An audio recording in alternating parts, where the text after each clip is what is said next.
Les manifestations qui se font, si c'est d'ordre politique, peut-être c'est soit de l'opposition ou bien de la mouvance. Et nous, on ne peut pas créer des entraves par rapport à ça.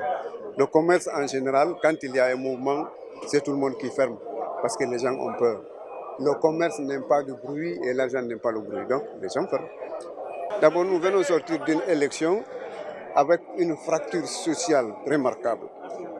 Il y a eu trop de dégâts, il y a eu des affrontements relents ethniques et communautaires, il y a des pillages de magasins, il y a beaucoup de commerces qui ont été pillés, les gens ont beaucoup perdu et on n'a pas fini encore de penser le blé et il y a d'autres aussi revendications au-dessus.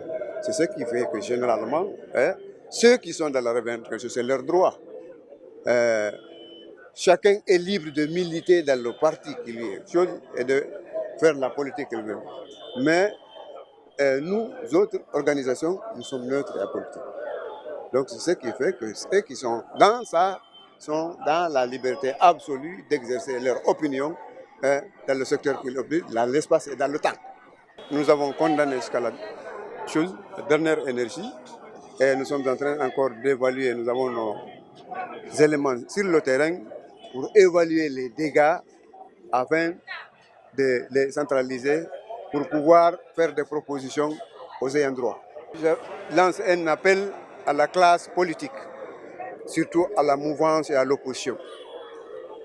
Et surtout les deux ténors qui se présentent parfois, qui se comportent parfois comme des enfants.